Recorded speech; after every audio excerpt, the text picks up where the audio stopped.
കേരളം ഭരിക്കുന്നത് ഒരു അതിജീവന സർക്കാരാണെന്ന് നമുക്കറിയാമല്ലോ. ഇപ്പോൾ വയനാട്ടിലെ പാവങ്ങൾ അതിജീവിക്കേണ്ടത് സർക്കാരിന്റെ തന്നെ വികസനത്തെയാണെന്നതാണ് ഏറ്റവും പുതിയ വാർത്ത. ഉരുൾപൊട്ടലിൽ എല്ലാം പോയവർക്കായി പണിത ടൗൺഷിപ്പിൽ ഇപ്പോൾ മേൽക്കൂരയിലൂടെ വെള്ളം കിനിഞ്ഞിറങ്ങുകയാണ്.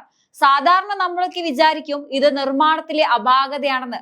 പക്ഷേ നമ്മുടെ മുഖ്യമന്ത്രിക്ക് ഇതിലൊക്കെ ഒരു പ്രത്യേക വിഷനുണ്ട്. ഇതിനെതിരെ ശബ്ദമുയർത്തുന്നവർ നാടിന്റെ വികസനത്തെ തകർക്കാൻ നോക്കുന്ന വിപത്തുകൾ ആണെന്നേ അദ്ദേഹം പറയും. ഇവിടെയാണ് നമ്മുടെ ഊരാളുങ്കൽ ബന്ധം ശ്രദ്ധിക്കേണ്ടത്. കേരളത്തിൽ എന്ത് പണി നടക്കണമെങ്കിലും അത് ഊരാളുങ്കൽ തന്നെ ചെയ്യണം. കാരണം അത് നമ്മുടെ അന്തസ്സാണ്. പണ്ട് വീട് പണിയുമ്പോൾ സിമന്റും മണലും ഒക്കെ നോക്കി ഉപയോഗിക്കുമായിരുന്നു. പക്ഷെ ഇപ്പോൾ അതൊന്നും വേണ്ട. പാർട്ടി ഐശ്വര്യം ഉണ്ടെങ്കിൽ വീട് തനിയെ നിന്നോളും എന്നാണോ സർക്കാർ വിചാരിക്കുന്നത്? ഊരാളുങ്കലിന് കരാർ കൊടുത്തു, പണം പാസ്സായി. പക്ഷെ മഴ പെയ്തപ്പോൾ വീടിന്റെ ടെറസ് ഒരു അരിപ്പ പോലെയായി മാറി. അപ്പോഴാണ് നമ്മുടെ റവന്യൂ മന്ത്രി കെ രാജൻ അവിടേക്ക് എഴുന്നള്ളുന്നത്. മന്ത്രിയുടെ ആ പരിശോധന കണ്ടാൽ തോന്നും അദ്ദേഹം വല്ല ISRO ശാസ്ത്രജ്ഞനാണെന്ന്. വിള്ളലിൽ വിരൽ കൊണ്ടൊന്ന് ചുരണ്ടി നോക്കി അദ്ദേഹം പ്രഖ്യാപിച്ചു, ഇത് വിള്ളലല്ല, വെറും കിനിയലാണെന്ന്. ശരിക്കും കൈയടിക്കണം സുഹൃത്തുക്കളെ. ഇതിനെയാണ് ഭാഷാപരമായ വികസനം എന്ന് വിളിക്കുന്നത്. ഇനി മുതൽ കേരളത്തിൽ കടം പെരുകിയാൽ അതിനെ നമ്മൾ സാമ്പത്തിക പ്രതിസന്ധി എന്ന് വിളിക്കില്ല, പകരം പണം കിനിയുന്നത് കുറഞ്ഞതാണെന്ന് വിളിക്കാം. നമ്മുടെ മുഖ്യമന്ത്രിയുടെ ശൈലി വെച്ച് നോക്കിയാൽ ഉടനെ തന്നെ ഇതിനെക്കുറിച്ച് പഠിക്കാൻ ഒരു ഉന്നതതല സമിതിയെ വെക്കും. ആ സമിതി ഒരു 6 മാസം കഴിഞ്ഞ് റിപ്പോർട്ട് സമർപ്പിക്കും. മഴ പെയ്യുമ്പോൾ വെള്ളം താഴേക്ക് വീഴുന്നത് ഭൂഗുരുത്വം നിയമം കാരണമാണെന്ന്, അല്ലാതെ സർക്കാരിന്റെ കുറ്റമല്ല. ഇതാണ് ഇവിടുത്തെ ഒരു ലൈൻ. ജനങ്ങളുടെ കണ്ണിൽ പൊടിയിടാൻ ഒരു ക്യാപ്സ്യൂൾ ഇറക്കും, കൂടെ കടക്ക് പുറത്തെ ശൈലിയിലുള്ള ഒരു പത്രസമ്മേളനവും. സത്യത്തിൽ ആ വീട്ടുടമ പറഞ്ഞത് എത്ര കൃത്യമാണ്. മന്ത്രി കിളി പോയ പോലെ നിൽക്കുന്നു എന്ന്. വിള്ളലിലൂടെ വെള്ളം വരുമ്പോൾ അത് വിരൽ കൊണ്ട് അടയ്ക്കാൻ നോക്കുന്ന മന്ത്രിയെ കാണുമ്പോൾ കിളി പോകുകയല്ല, ആന വായ പൊളിക്കുന്നത് പോലെ ഇരുന്നു പോകും ആർക്കായാലും. ഇത്രയും വലിയ ദുരന്തം അനുഭവിച്ച ആ പാവങ്ങളുടെ നെഞ്ചത്ത് വീണ്ടും ആണിയടിക്കുന്നതിന് തുല്യമാണ് ഈ കാണിച്ചു കൂട്ടുന്ന നാടകങ്ങൾ. പിണറായി സർക്കാരിന്റെ ഒരു പ്രത്യേകത നോക്കിയേ, എല്ലാത്തിനും ഒരു ഇരട്ടപ്പേരുണ്ടാകും. പ്രളയത്തിന് പ്രളയ അതിജീവനം, കിറ്റിന് ഭക്ഷ്യസുരക്ഷ. ഇപ്പോൾ വയനാട്ടിലെ ചോർച്ചയ്ക്ക് ജലസമൃദ്ധിയുള്ള വീട് എന്നായിരിക്കും പേരിടാൻ പോകുന്നത്. പട്ടയം വിതരണം ചെയ്ത ഫോട്ടോയ്ക്ക് പോസ്റ്റ് ചെയ്തപ്പോൾ കണ്ട ആ ആവേശം ഇപ്പോൾ ആ വിള്ളൽ പരിഹരിക്കാൻ ആരും കാണിക്കുന്നില്ല. ഊരാളുങ്കലിന്റെ കീശ് നിറയ്ക്കാനും മന്ത്രിമാരുടെ വിരൽ വ്യായാമത്തിനുമായി പാവപ്പെട്ടവന്റെ സ്വപ്നങ്ങൾ വിട്ടുകൊടുക്കുകയാണ് ഈ സർക്കാർ. വിള്ളൽ അടയ്ക്കാൻ സിമന്റ് വേണം, അല്ലാതെ ന്യായീകരണ ക്യാപ്സ്യൂളുകൾ കൊണ്ട് അത് അടയുകയില്ല. പാവപ്പെട്ടവന്റെ തലയിൽ ഇടുത്തി വീഴുമ്പോൾ അത് ആകാശത്തെ വിള്ളലാണെന്ന് പറഞ്ഞ് ന്യായീകരിക്കാൻ നമ്മുടെ മന്ത്രിമാർ ഇനിയും വരും. നമുക്കെന്തായാലും കാത്തിരുന്ന് കാണാം അടുത്ത കിനിയൽ എവിടെയാണെന്ന്. ഇനി ഇവിടെയാണ് നമ്മുടെ സർക്കാരിന്റെ ആ സ്ഥിരം സ്വഭാവം വില്ലനാകുന്നത്. എന്തിനും ഏതിനും ഊരാളുങ്കൽ ഉണ്ടല്ലോ എന്നൊരു ചിന്തയാണ് സർക്കാരിന്. ചെറിയ പണി മുതൽ കടൽപ്പാലം വരെ എന്ത് കിട്ടിയാലും അത് നേരെ ഊരാളുങ്കലിന്റെ കയ്യിലേക്ക് വച്ചു കൊടുക്കും. KSRTCയുടെ ടയർ മാറ്റാനാണെങ്കിലും ഹൈവേ പണിയുന്നതാണെങ്കിലും ഈ സൊസൈറ്റിക്ക് കൊടുത്താലേ സർക്കാരിന് ഒരു തൃപ്തിയാകും. ആ വിശ്വാസത്തിന്റെ ഇപ്പോഴത്തെ അവസ്ഥയാണ് വയനാട്ടിൽ നമ്മൾ കാണുന്നത്. ലോകത്തെ ഏറ്റവും വലിയ സഹകരണ സ്ഥാപനം എന്നൊക്കെ പാടി പുകഴ്ത്തുന്നവർ ഉരുൾപൊട്ടലിൽ എല്ലാം നഷ്ടപ്പെട്ട പാവങ്ങൾക്ക് വേണ്ടി പണിത ഈ വീടുകളുടെ മേൽക്കൂരയിലൂടെ മഴവെള്ളം അകത്തേക്ക് കിനിഞ്ഞിറങ്ങുകയാണ്.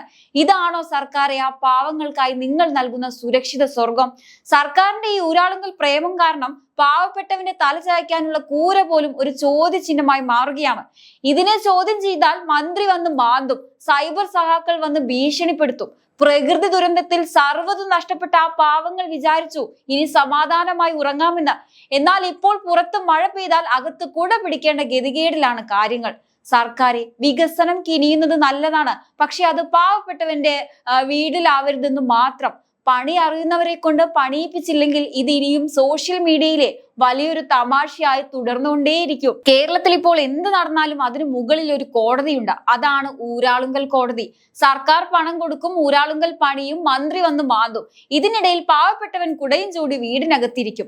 ഇതാണല്ലോ നമ്മുടെ സപ്ലൈ ചെയിൻ. വീട് വീഴാതിരുന്നാൽ ഭാഗ്യം എന്ന് പറയേണ്ട അവസ്ഥയിലേക്ക് കാര്യങ്ങൾ എത്തിയിരിക്കുന്നു. നമ്മുടെ കേരളം ഇപ്പോൾ ഫുൾ ഡിജിറ്റൽ ആണല്ലോ. അപ്പോൾ പിന്നെ വീടിന്റെ ചോർച്ചയും കുറച്ച് ഡിജിറ്റൽ ആവാമെന്ന് സർക്കാർ കരുതി കാണും. ആപ്പിലൂടെ പരാതി കൊടുത്താൽ വിള്ളലിലൂടെ വരുന്ന വെള്ളം ഓട്ടോമാറ്റിക്കായി നിൽക്കുന്ന ആ പുതിയ സാങ്കേതിക വിദ്യ വല്ലതും ഊരാളുങ്കൽ കണ്ടുപിടിച്ചോ ആവോ? ഇതിപ്പോ നമ്മുടെ മുഖ്യമന്ത്രിയുടെ ഒരു സ്റ്റൈൽ വെച്ച് നോക്കിയാൽ അടുത്ത തവണ അദ്ദേഹം ഹെലികോപ്റ്ററിൽ വയനാടിന് മുകളിലൂടെ ഒന്ന് പറക്കും. എന്നിട്ട് താഴേക്ക് നോക്കി പറയും, വീടിന്റെ മുകളിൽ വെള്ളം നിൽക്കുന്നത് കണ്ടാൽ ആകാശത്ത് നിന്ന് നോക്കുമ്പോൾ നീന്തൽക്കുളം പോലെ ഉണ്ടല്ലോ, ഇതാണ് ഞാൻ സ്വപ്നം കണ്ട നവകേരളം എന്ന്.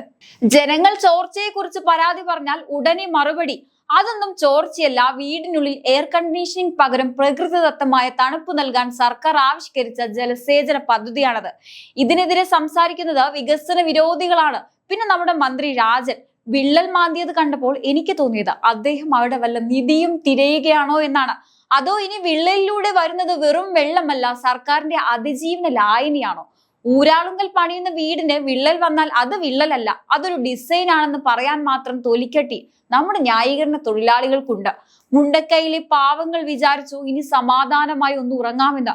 പക്ഷേ സർക്കാർ വിചാരിക്കുന്നത് ആ പാവങ്ങൾ ഉറങ്ങുമ്പോഴും നീന്തി പഠിക്കട്ടെ എന്നാണ്.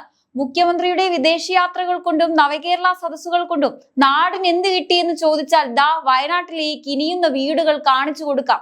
എല്ലാത്തിനും സിസ്റ്റം ഉണ്ടെന്ന് പറയുന്ന മുഖ്യമന്ത്രിയുടെ ഒരൊറ്റ കാര്യമേ പറയാനുള്ളൂ, നിങ്ങളുടെ സിസ്റ്റത്തിന് ചെറിയൊരു ചോർച്ചയുണ്ട്, അത് മന്ത്രി രാജൻ വിരൽ കൊണ്ട് മാന്തിയാൽ തീരുന്നതല്ല. ഇനി പിന്നെ മറ്റൊരു കാര്യം നമ്മൾ ചിന്തിക്കേണ്ടതുണ്ട്. നമ്മുടെ മുഖ്യമന്ത്രിയും മന്ത്രിമാരും വിദേശത്ത് പോയി പഠിച്ചു വന്ന ആ ഒരു നെതർലാൻഡ്സ് മോഡൽ വികസനം ഇതാണോ എന്ന് ആരെങ്കിലും സംശയിച്ചാൽ അവരെ കുറ്റം പറയാൻ പറ്റില്ല. കാരണം നെതർലാൻഡ്സ് വെള്ളത്തിന് താഴെയുള്ള നാടാണല്ലോ. അവിടുത്തെ പോലെ കേരളത്തെയും മാറ്റാൻ സർക്കാർ കണ്ടെത്തിയ എളുപ്പ വഴി ഓരോ വീടിനുള്ളിലും ഓരോ കുളം സെറ്റ് ചെയ്യുക എന്നതാണോ? അതോ ഇനി വിദേശത്ത് പോയി വന്നപ്പോൾ വിള്ളലിലൂടെ വെള്ളം വരുന്നതിനെ ഇന്റർനാഷണൽ ലുക്ക് എന്ന് വിളിക്കണമെന്ന് ആരെങ്കിലും പഠിപ്പിച്ചു കൊടുത്തോ? മറ്റൊരു വശത്ത് നോക്കിയാൽ കേരളം കടക്കിണിയിലാണ്. ശമ്പളം കൊടുക്കാൻ പണമില്ല, KSRTC ഓടിക്കാൻ കാശില്ല, പക്ഷെ ഊരാളുങ്കലിന് കൊടുക്കാൻ മാത്രം സർക്കാരിന്റെ കയ്യിൽ ചാക്കിലാക്കി വെച്ചിട്ടുണ്ട് പണം. പാവപ്പെട്ടവന്റെ തല ചായ്ക്കാൻ ഒരു വീട് പണിയാൻ പോലും ഇത്രയും അനാസ്ഥ കാണിക്കുന്നവർ ഈ ചോർച്ച മറയ്ക്കാൻ കോടികൾ ചെലവാക്കി ഇനി പത്രങ്ങളിൽ പരസ്യം കൊടുക്കുമോ എന്നാണ് അടുത്ത പേടി. വയനാട്ടിലെ വീടുകളിൽ ജലവിസ്മയം ഒരുക്കിയ LDF സർക്കാർ എന്നായിരിക്കും ഒരുപക്ഷെ ആ പരസ്യത്തിന്റെ തലക്കെട്ട്. നമ്മുടെ മുഖ്യമന്ത്രിയുടെ ആ പ്രശസ്തമായ ക്യാപ്സ്യൂൾ ഫാക്ടറി ഇപ്പോൾ ഓവർ ടൈം ജോലി ചെയ്യുകയായിരിക്കും. എങ്ങനെയെങ്കിലും ഈ വിള്ളലിനെ ന്യായീകരിക്കേണ്ടേ? ഇത് വിള്ളലല്ല, മഴവെള്ളം സംഭരിക്കാനുള്ള പ്രകൃതിദത്തമായ മാർഗമാണെന്ന് വൈകുന്നേരം ചാനൽ ചർച്ചയിൽ വന്നിരുന്ന ന്യായീകരണ തൊഴിലാളികൾ വിളിച്ചു പറയുന്നത് കേൾക്കാൻ നമ്മൾ തയ്യാറായിരിക്കണം. ഇനി ഏറ്റവും കഷ്ടം ആ പാവം വീട്ടുടമയുടെ കാര്യമാണ്. വീട് കിട്ടിയെന്ന സന്തോഷത്തിൽ താക്കോൽ വാങ്ങാൻ നിന്ന ആ മനുഷ്യന് കിട്ടിയത് ഭീഷണിയാണ്. പിണറായി ഭരണത്തിൽ സത്യം പറഞ്ഞാൽ അത് സർക്കാർ വിരുദ്ധ ഗൂഢാലോചനയായി മാറും. വീട് ചോരുന്നു എന്ന് പറയുന്നത് ഇപ്പോൾ രാജ്യദ്രോഹ കുറ്റമാണോ? മന്ത്രി രാജൻ മാന്തി നോക്കിയപ്പോൾ ആ സിമന്റ് ഇളകി വന്നതുപോലെ സർക്കാരിന്റെ ഈ PR പടച്ചുവിടലുകളും ഓരോന്നായി ഇളകി വീണുകൊണ്ടിരിക്കുകയാണ്. ഇനി അവസാനമായി ഒരു കാര്യം കൂടെ, ഉരുൾപൊട്ടലിൽ സർവ്വതും നഷ്ടപ്പെട്ട ആ മനുഷ്യർക്ക് വേണ്ടത് നിങ്ങളുടെ രാഷ്ട്രീയ നാടകമല്ല, മര്യാദയ്ക്ക് അന്തിയുറങ്ങാൻ പറ്റുന്ന ഒരു വീടാണ്. അതിലും നിങ്ങൾ ഈ ഊരാളുങ്കൽ കളിയും വിരൽ മാന്തലുമാണ് കാണിക്കുന്നതെങ്കിൽ ജനങ്ങൾ ഇതിന് പലിശ സഹിതം മറുപടി നൽകും. വികസനം വരുന്നത് ഇങ്ങനെയൊക്കെയാണെങ്കിൽ ആ വികസനം കൊണ്ട് ജനങ്ങൾക്കൊരു ഗുണവുമില്ല. അതുകൊണ്ട് അടുത്ത തവണ വിള്ളൽ നോക്കാൻ പോകുമ്പോൾ വിരലിൽ കുറച്ച് പശ കൂടി പുരട്ടിക്കോ. കാരണം നിങ്ങളുടെ ന്യായീകരണങ്ങൾ പോലെ തന്നെ ആ വിള്ളലുകളും ഇപ്പോൾ ഒട്ടിച്ചാൽ ഒട്ടാത്ത അവസ്ഥയിലാണ്. എന്തായാലും ഈ ഒരു വിഷയത്തെ കുറിച്ചുള്ള നിങ്ങളുടെ അഭിപ്രായങ്ങൾ തീർച്ചയായിട്ടും കമന്റ് ബോക്സിൽ രേഖപ്പെടുത്തുക. മറ്റൊരു വിഷയമായി വീണ്ടും കാണാം. നന്ദി.